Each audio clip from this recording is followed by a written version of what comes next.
Hello students, today we are doing class on physics, motion part 3, and we are discussing motion,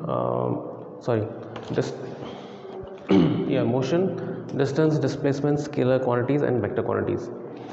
So let's start with uniform motion.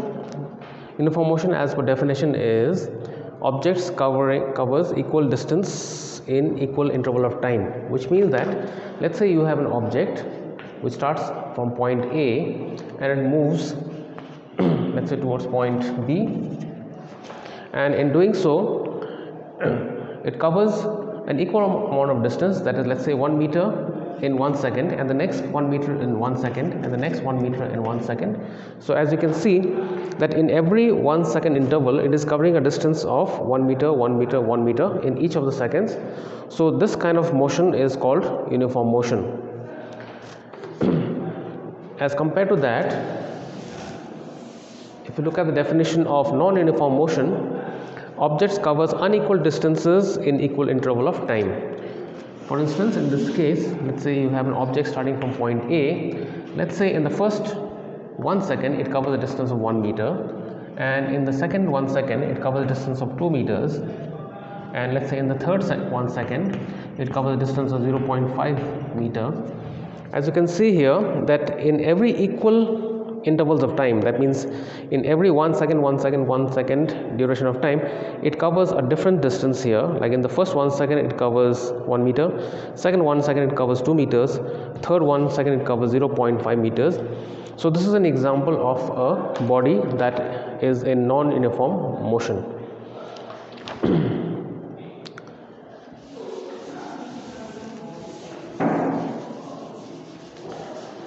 Now next let us discuss about distance and displacement. Let's say you have a point A and another point, let's say you have got point B. Now distance means the actual path traversed by an object to cover the path. So let's say for example you have an object which moves from point A straight down to south and to the right. So this is the actual path traveled by this object starting from A going to, let's say, O, and then going to B. Let's say this covers the distance of the path, length of path, let's say is 5 meters here, and let's say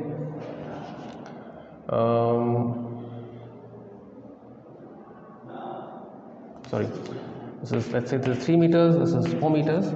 Okay, so in this case the distance, which is actual path traveled by the object, will be 3 meters plus 4 meters, and that is 7 meters. Whereas if you take a straight line path, let's say from A to B, a straight line path. Now as you can see, this straight line path is obviously shorter than the length of the path that the object took, traveling down 3 meters and traveling to the right as 4 meters, covering a total of distance 7 meters. This path is shorter. Now this path, if you calculate using Pythagoras theorem, which we will not be discussing right now, you can calculate that this distance is 5 meters. This length of path is 5 meters. So displacement in this case will be the shortest displacement in this case will be the shortest distance between the 2 points, that is A and B, which is 5 meters. Now supposing, this is in a case in which the object covered a path in 2 different ways. One is a direct from A to B, and other one is going through a detour. Now in this case we found that the actual length of path traversed is 3 plus 4, that is 7, and the direct line path from A to B is 5 meters. So here you can see the difference between distance and displacement. There can also be a case where the distance and displacement can be the same. Let's say I have 2 points, let's say C and D, and the length of the path, let's say, is 7 meters. Okay, since this is a straight line path from C to D, the distance will be 7 meters because this is the actual length of path traveled, and the displacement will also be 7 meters, because this is also a straight line path from C to D. So you can see the difference between these two examples. What is the actual difference between the distance and displacement?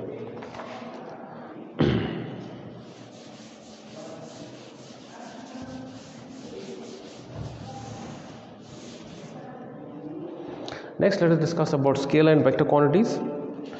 Scalar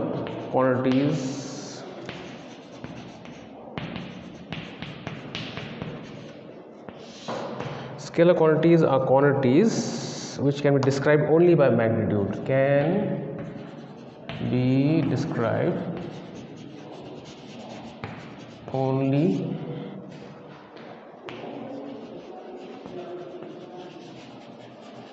magnitude.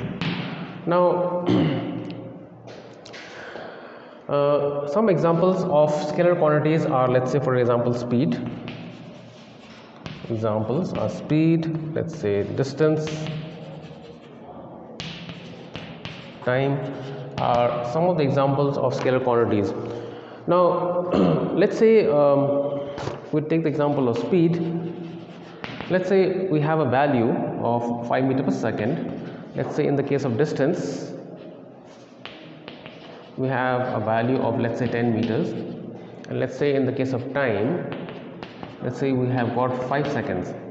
Now if you look at these values, has the distance, has the direction been indicated?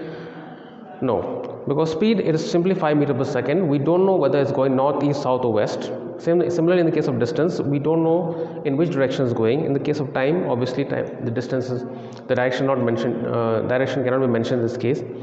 So scalar quantities are quantities in which can be described only by magnitude and not in terms of direction. So these are scalar quantities.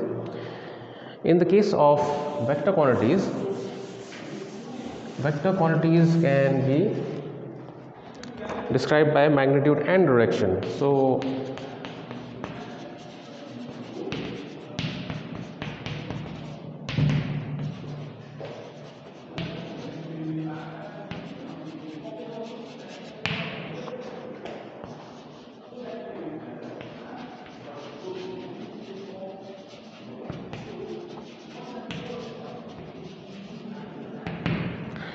examples of vector quantities are, let's say, displacement, velocity, etc. Now in the case of displacement, for example, we can write, let's say, 2 meter east, and let's say velocity, for example, we can write, let's say, 5 meter per second, let's say, west. So in this case you can see the difference between the early example of scalar quantity. We did not mention the direction, but in this case we can mention the direction. So displacement is 2 meter east, which means let's say we have a body moving from point A to point B and is moving towards east. So we can write 2 meters and in the east direction. So since we can describe both the magnitude, which is this 2 meter, and the direction, which is east, so this kind of quantity becomes a vector quantity. Similarly, in the kind of velocity, a body is moving at a velocity of 5 meters per second, which is the magnitude, and we can say that it is moving in a west direction. So this is an example of a vector quantity. As you saw before, in the case of distance, if you write this 2 meters, okay, distance is the scalar quantity, as I told you before. You can see that we are not writing the word east here. We are simply writing the magnitude, which is 2 meters. So this becomes a scalar quantity, whereas displacement, because we can write the direction, this becomes a vector quantity. Thank you.